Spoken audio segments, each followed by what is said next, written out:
Sarah's going to be the first to talk, and there's 3 things that I think that people should know, or maybe already know about Sarah. And the first one is that in 2020, she was appointed as a member of the New Zealand Order of Merit for services to women's sport and tertiary education, which is really phenomenal. The second thing is she's the co-founder of Women in Sports Aotearoa.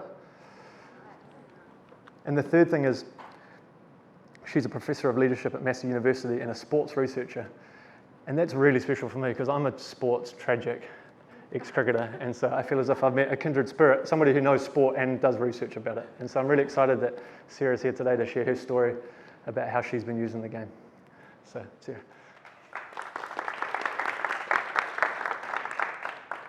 Nā mihi mahana kia koutou, kua hui mai nei I tēnei hui, ko Sarah Leberman aho. Thank you for that introduction, and thanks for the opportunity to share my little kōrero tonight with you. So I've used the Emotional Culture Deck set for about 3.5 years, and in many different contexts. So I used it with my students, and in the leadership class I've used it creating a resilience workshop for students, particularly during COVID last year. It was great having the online option there, and I've actually shared that workshop with students in the States as well, because you can kind of do everything on Zoom now, so it's excellent. You don't actually need the cards there. And I've used it, I've done a session with MSD, I've done, who else I worked session with, coach developers, but mainly Jeremy's asked me to talk about what I do in sport. So I've had a long involvement in sport, everything from being an athlete, not at the international level, just an athlete trying all kinds of different things, hockey and basketball, my main sports, but I've also been a coach. Yep, I work at Massey University in sport management, and I'm a professor of leadership in that space. And I've also been on boards. I have been managers of teams. I work mainly in hockey with the junior Black Sticks and the Black Sticks. So I understand sport from little tackers at 4-year-olds. So I do taekwondo as well, teach them taekwondo on a Saturday morning, through to the elite Black Sticks high performance level. So I have a really good understanding of sport, and sports and physical activity and wellness and health is really important to me. And I love working with teams, something that I've done since ever I can remember, because I think if you create really good teams, then you can achieve anything that you want to do, but you need to start with the foundation right. So I've done team building, all kinds of activities, generally experiential, for a very long time. When I came across this card deck, I'm like, ooh, that'd be great. I could use that with my teamwork that I do. Now, those of you that have anything to do with the sports sector, it hasn't got a lot of money, right? It's generally not for profit. So a lot of what I've done has been for free, and it's only this year I've charged for my time, and I still feel very awkward about that because I don't have a lot of money. But I felt like actually a lot of people do charge for what they do, so it's okay to do so. So I've used this, the Emotional Culture Deck, with a number of national sports organisations, mainly with their management teams or actually with their head office staff. Because again, my belief is if you start with the top and you understand there why it's important to know how you feel, then that will filter down through the organisation. Because what often happens is we start with the team that is here, and then we expect everything to filter up, but actually that doesn't happen. So if we can start at the top, then we get the impact going through, hopefully. So it's worked really well, and generally they love it because it's tactile, it's something to do, and I've actually been really surprised at how engaged different people have been in this space. The challenging thing is, and I was having a brief discussion with people before, was that you do these sessions, you're there for a day or half a day, and then you go away because there isn't necessarily funding to go back. And again, I have a paid job that I need to spend most of my time on at Massey University. And then sometimes it drifts. If there's nobody in the organisation to drive it, that can be quite challenging. And most sports organisations, I mean, those of you involved, they don't have anybody with an HR function.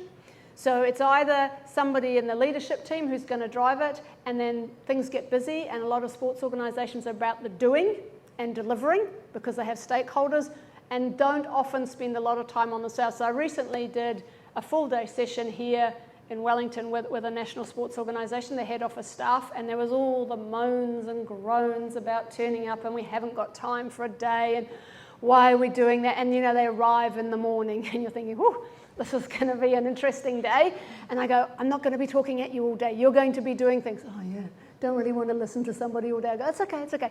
Anyway, so we run through that, and actually it worked really well. And one of the things I do is I link the emotional culture deck work with DISC.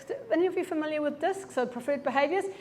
I work with I'm accredited through Athlete Assessments, who are an Australian outfit, and they do DISC only for the sports sector primarily. So particularly for coaches, for athletes, and for what they call sport manager. So the DISC profiles that they generate when you do it online are all targeted towards sport. So the language is sport, which is really helpful, and they have a card game of it also in case organisations can't pay for it. So use that as well.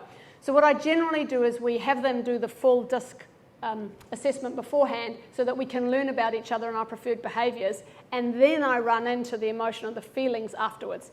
When you connect preferred behaviours with feelings, they go, oh, I get it. Like there's some comments like, oh, the person actually, it's not that they don't like me, it's just the way that they communicate and they are. It's like, oh yeah. And how you need to feel. And we had a really big discussion at this last session I did around the word overwhelmed. So a number of people chose overwhelmed out of the white cards. And some people were going, you know, when I'm overwhelmed, I just freeze. I can't do anything. And other people go, oh no, it's okay. I don't mind being overwhelmed. It's absolutely fine. And it was a really big discussion around that one word. And actually to understand how your team, and there was 19 of them, feels was critical. And then what I do from there, if they haven't got it, and that's another interesting part, many sports organisations, they might have, for their teams, there'll be values and there'll be standards and there'll be behaviours, but for the management team or the head office team, they don't exist. So for this group, they had no values, and if they had them, they go, oh, there might be some, but they were created like 10 or 12 years ago, and none of us were part of that process, so they had nothing, nor had conversations about the behaviours that needed to be made. And to be fair, I was invited into that group because I'd done some work with one of their national teams, with the management group of that team, and the high performance manager could see the value of this, and so he asked me to come in and work with the whole team to work on that. So it works really well, and the feedback I've had is great because it's tactile and it's helpful. It does take a bit of getting people warmed up to it, what I would call, and so I always interface it with some activities, so we go and play some games. And the other thing is, somebody said, so Jeremy introduces a game. I don't call it a game generally, I call it a card sort or something, because often I find if I say it's a game, then people sometimes don't take it seriously, and actually what I want them to do is I want them to take it seriously. I used it most recently, I was just sharing with Jeremy, so over the weekend, and that's why I pricked proud as my black card, is Women in Sport Aotearoa together with the Shift Foundation. Some of you may well have heard of the Shift Foundation. So we've come together and we support each other a lot because we have a common kaupapa. And we've created a program called Whanake o Te Kopara, which is Rise of the Female Bellbird, for young women in the sport, physical activity and health sector between 19 and 25 who do not have opportunity to access leadership opportunities. So it's a leadership development program. And so we had 17 young women all the way from Invercargill to Whangarei at Orongomai Marae, and we did exactly this, right? And none of these young women had ever thought about their feelings or let alone had discussions, and they're going, oh, wow, yeah, this is really insightful. And we then put them into whānau groups to support them each other over the 8-month journey of this program. And so they did it individually, and then we put them into whānau groups, and then they did it for their whānau group and came up. So that they have something to go, actually, this is what we need to focus on, and this is how we want to feel when we go through this. So for me, the sport and physical activity and recreation is so important to our well-being, and if we can really make sure that people know how they need to feel to be successful and how they don't want to feel, that goes a long way. And I think the other challenge we have is this sector relies so much on volunteers, and we don't often offer them a lot.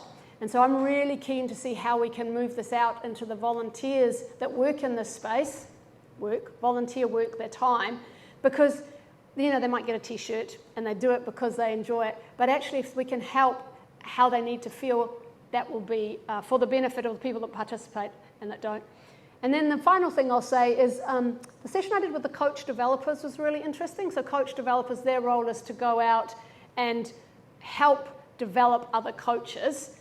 And they were going, oh, yeah, this would be really good because, you know, often you're dealing with different players and knowing how they as the coach need to feel successful, but also then how their players and their management team need to feel is really, really important. So I have used it with a number of coaching programs. So there's a couple of sports, New Zealand rowing and New Zealand basketball, that have created dedicated women's coaching programs, and I've worked with both of those groups and used this process, and they love it as well. It's a really good thing to do. So yeah, that's kind of me in a quick snapshot. Ka pai?